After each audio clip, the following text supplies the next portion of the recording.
Welcome to the History of North America. I'm Mark Vinet. We're taking a break from our usual episodic fare for something very different. Esteemed podcaster Steve Guerra invited me on his show, Beyond the Big Screen, to discuss the Mel Gibson movie Apocalypto, set in Mesoamerica during the Aztec Empire and Mayan civilization. I hope you enjoy part 2 of this interview.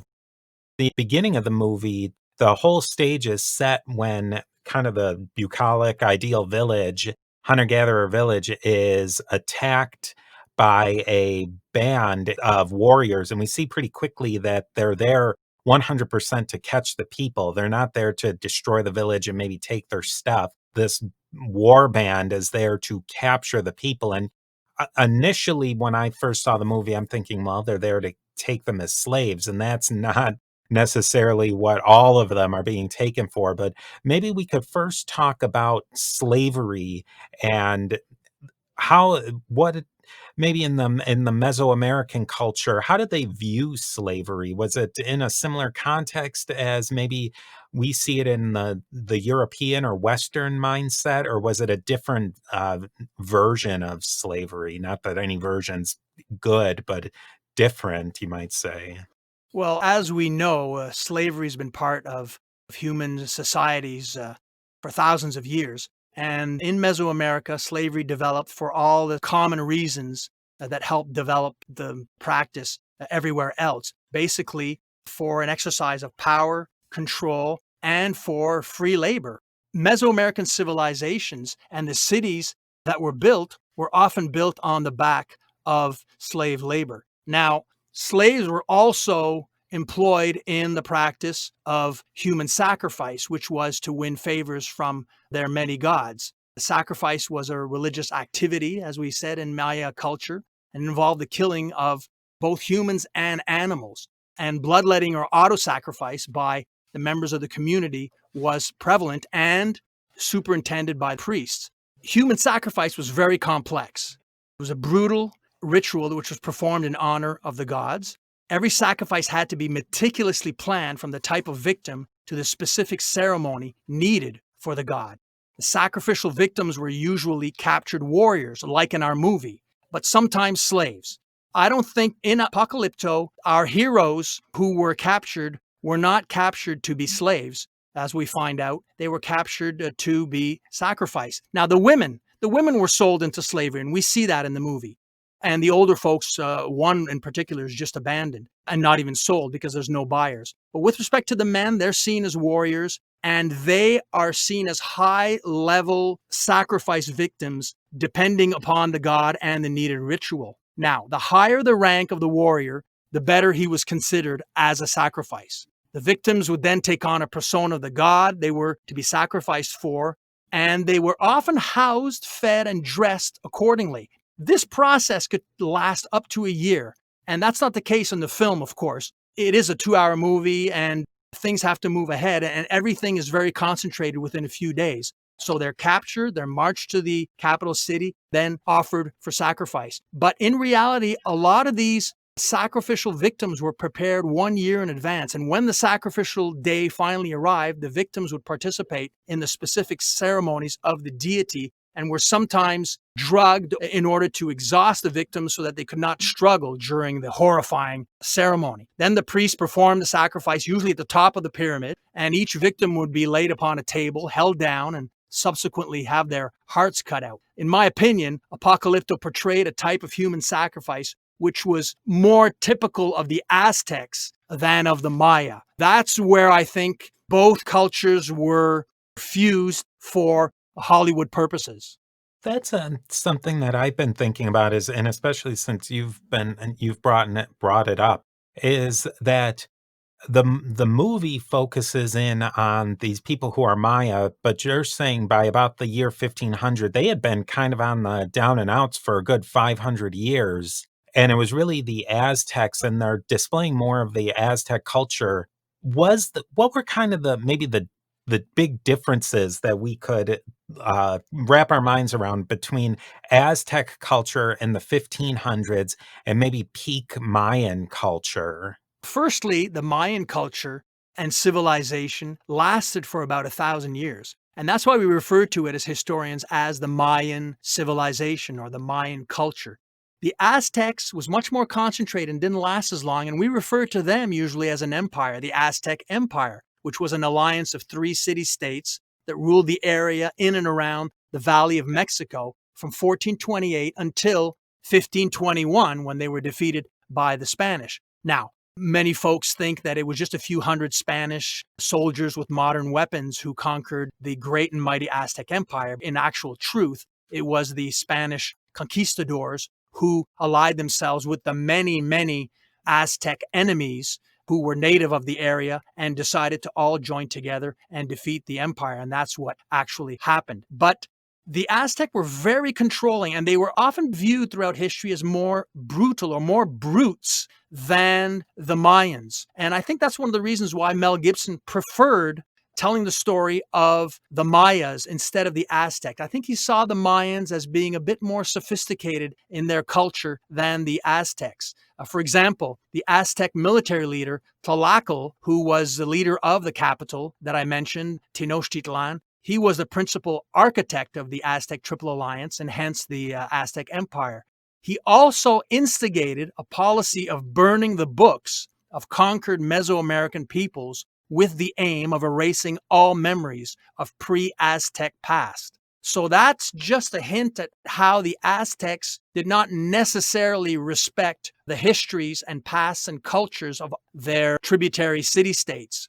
So that was actually an Aztec who planned the book burning? Yes, it's not discussed very much in No. history. What's usually discussed is the Spanish the Spanish priests and clergy who eventually burned Mesoamerican books. But ironically, before the Spanish arrived, Aztec leaders were burning books themselves. So we can see clearly that burning of books is a kind of universal when it comes to wanting to erase the history of conquered peoples.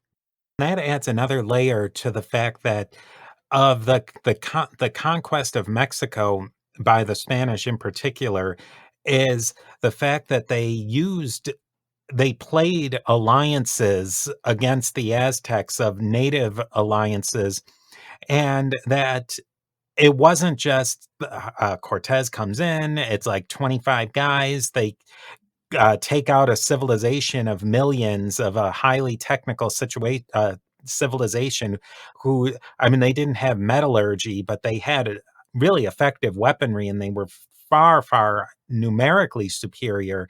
It really, the standard telling that you might get in your elementary or even your high school education of the conquest of Mexico, really it takes away the agency of the Mesoamericans and the Aztecs. With respect to Mesoamericans, they were weakened by civil wars and by internal conflicts between the different cultures, the different nations, the different city-states. And it's what we think is one of the main reasons why they were defeated so handily and so easily by the Spanish. That and many other reasons, environmental depletion, but internal strife amongst Amerindians is one of the key factors. A really interesting, just to shift gears a little bit, an interesting part of the filmmaking is that Mel Gibson decided to film this movie entirely in the native language of the Mayans.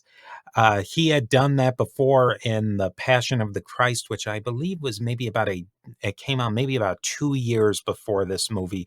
So he had sampled with using completely native languages in his movies. What can we say and what do we know about the language that he decided to use for these people?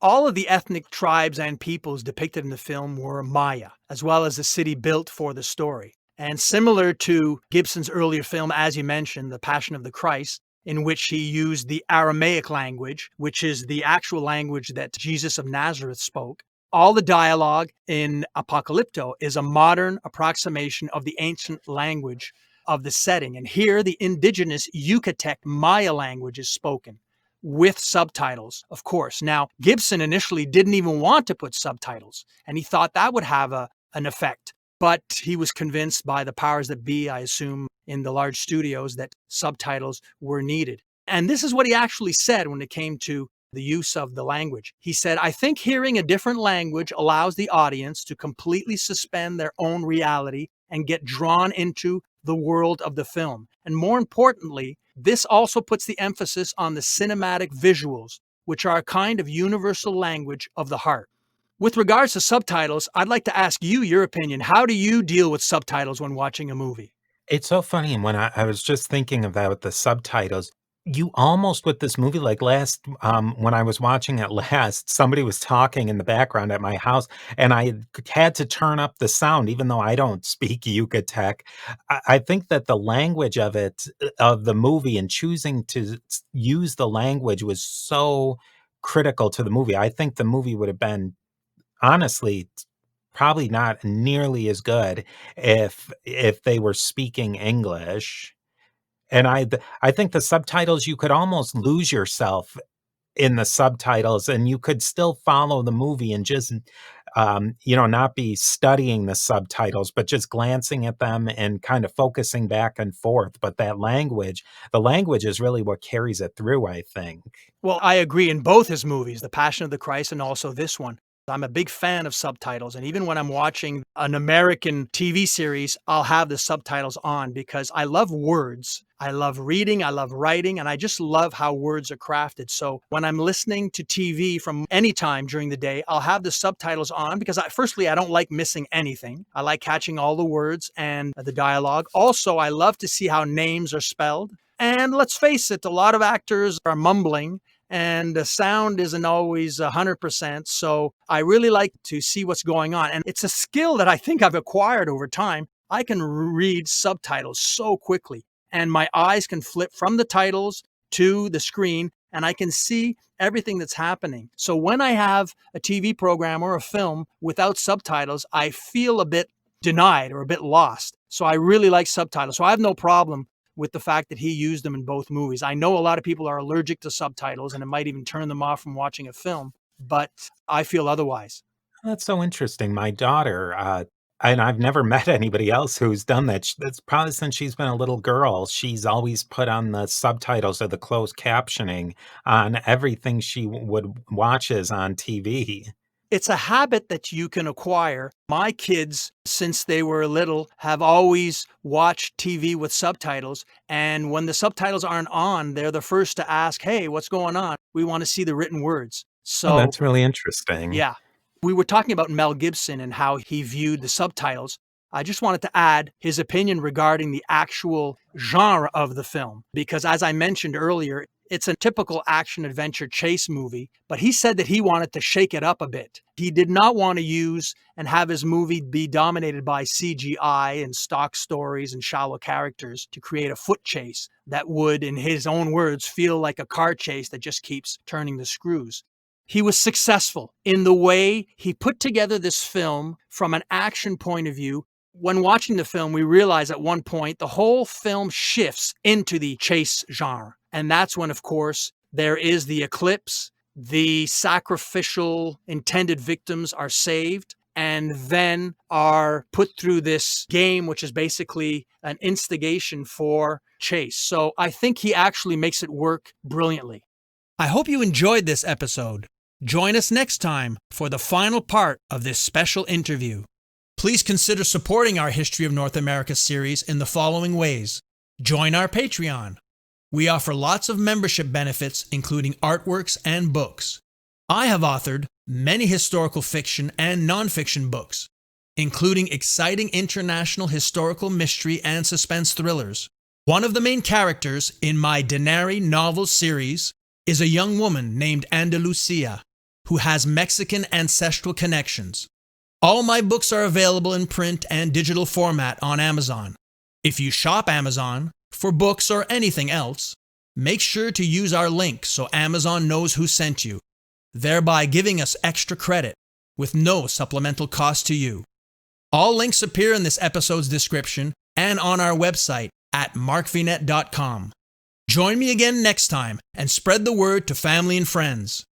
And don't forget, all positive ratings, reviews, feedback, and comments are appreciated and help attract more people to this series. I'm Mark Vinet, and I hope you enjoyed the listen.